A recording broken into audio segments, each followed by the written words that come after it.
Good morning and a warm welcome to your show, Sunny Mornings in Boston. I'm your host, Melissa, and it's Friday, November 7th. You'll be interested to know. 108 years ago, today in 1917, mass demonstrations and worker-led councils in Petrograd ignited a popular uprising that replaced imperial rule and launched a new era of political revolution. It stood as a milestone in modern history by showing how organized labor, soldiers, and citizens could achieve sweeping social reforms and inspire global movements for workers' rights. So now you know. And now, it's time for the weather report. This morning, it's sunny and it feels like 27 degrees with 5-mile-per-hour wind. The sunset will take place at 4:28, and it will rise again tomorrow at 6:26. It looks like we're in for a mostly sunny day, with a high near 57 and a gentle southwest wind blowing at 5 to 13 miles per hour, gusting up to 23. Tonight, rain is likely after 7 p.m., with mostly cloudy skies, a low around 50, and a southwest wind at 8 to 13 miles per hour, gusting up to 25. For all you beach runners out there, the first high tide Friday will be just before noon, with the low tide just before 6:30. The nearshore buoy at Cape Cod Bay reads 54 degrees for the water temperature. Looking ahead in the weather. Saturday morning rain is likely before 2 p.m., then it turns mostly sunny with a high near 63 and a west wind around 9 miles per hour. Sunday will be cooler with rain, likely after 7 a.m., highs near 57 and easterly winds up to 10 miles per hour, with rain continuing Sunday night into Monday when highs hold in the mid-50s and a west breeze near 10 miles per hour. Veterans Day will be mostly sunny with a high near 44 and west winds 9 to 14 miles per hour with gusts as high as 25. Bonjour, food enthusiasts. This podcast is brought to you by Versailles Cafe and Pastries in Encinitas. Nestled on El Camino Real South, just north of Encinitas Boulevard, this cafe is a haven for culinary delights. Indulge in their amazing Eggs Benedict or their gluten-free crepes. You can grab a panini for lunch or just breeze on through to get your morning coffee. They are open every day from 8 to 5. So stop on by and don't forget to tell them Sunny Morning sent you.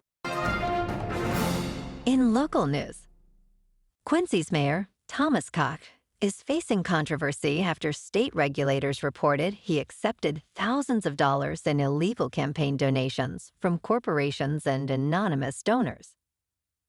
Koch settled the allegations by paying $55,000, which included a payment of $15,000 to the state and 2 donations of $20,000 to local nonprofits, Quincy Asian Resources Incorporated and Quincy's Dragon Boat Museum.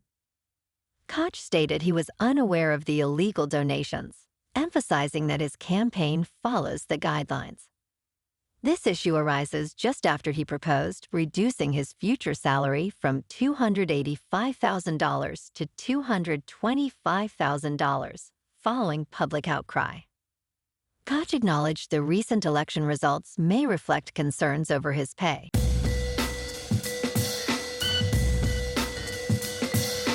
Now on to sports. It was ugly, but it was a big win for Denver. In perhaps the ugliest game of the 2025 National Football League season, the Broncos defeated the Raiders 10-7 to kick off Week 10 on Thursday Night Football. Denver and Las Vegas combined for more penalties, 22, than first downs, 20. The game's leading receiver was veteran Tyler Lockett, who had 5 catches for 44 yards. Denver improved to 8 wins and 2 losses, sitting atop the American Football Conference West. They now have a 92% chance to make the playoffs, while the Raiders' hopes are almost non-existent. Former NFL star Antonio Brown was apprehended on Thursday in Dubai by U.S. Marshals on an attempted murder charge, confirmed by the Miami Police Department. This arrest concludes a months-long search for the athlete, who is now held in Essex County, New Jersey. A video from a celebrity boxing event appeared to show Brown involved in an altercation, with a black pistol in hand. He evaded authorities for more than 4 months, frequently posting on social media. Brown faces a second-degree attempted murder charge that could lead to 15 years in prison. Authorities expressed relief at bringing him to justice. In local sports, the National Football League's trade deadline came and went, and the New England Patriots did nothing, similar to the Boston Red Sox. Mike Vrabel, the Patriots coach, expertly used his media appearances to deliver wisecracks that eased tensions. When asked about the long-term vision for the program, Vrabel responded, "No, winning is the most important thing.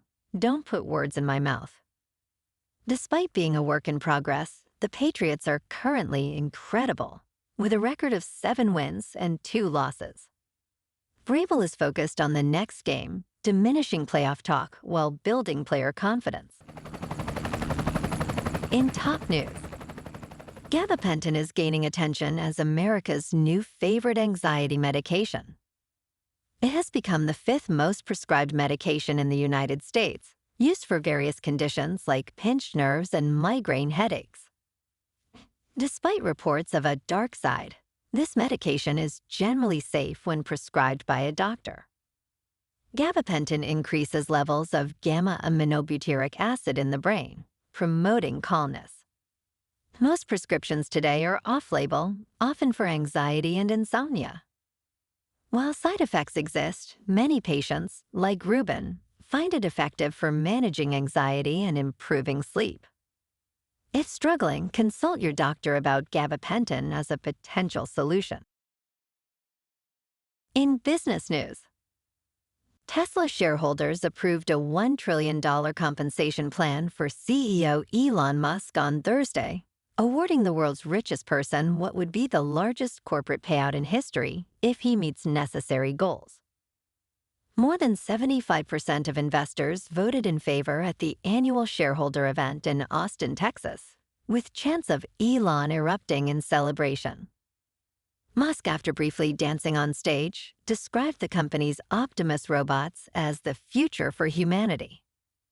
Critics argued that this concentrated power in one leader ignores Tesla's challenges, stating Elon Musk just got $1 trillion for failure. If Musk meets the milestones, he could become the world's first trillionaire. In crypto movement, Bitcoin is down 5% for the week, to just over $102,000. Ethereum is down 0.5% to about 3,300. And RP is down 9% to $2.22. Moving on to a more local vibe. In our community spotlight on health and wellness, we are working with a national Pilates studio to bring you some free classes, so listen up.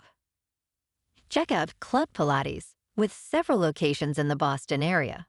Pilates presents a comprehensive wellness approach, cultivating strength, reducing tension, and elevating mental well-being. Scientific research affirms its benefits. So now you can check out Club Pilates for a free class. With locations in Canton, Wellesley, Hingham, Brookline, and Framingham, just be sure to tell them Sunny Morning sent you by. And now, back to the show. Let's talk tech. Apple is reportedly turning to Google to create a custom Gemini artificial intelligence model for the next version of its virtual assistant Siri, set for spring 2026, according to a report by Bloomberg's Mark Gurman. Apple will pay $1 billion per year for this new model with 1.2 trillion parameters. While evaluating its options, Apple found that using competitor Anthropic would have cost $1.5 billion per year. This custom Gemini model will operate on Apple's private cloud servers, while Apple's own models will remain on devices for personal data. Despite falling behind in artificial intelligence, Apple recently surpassed a $4 trillion market cap.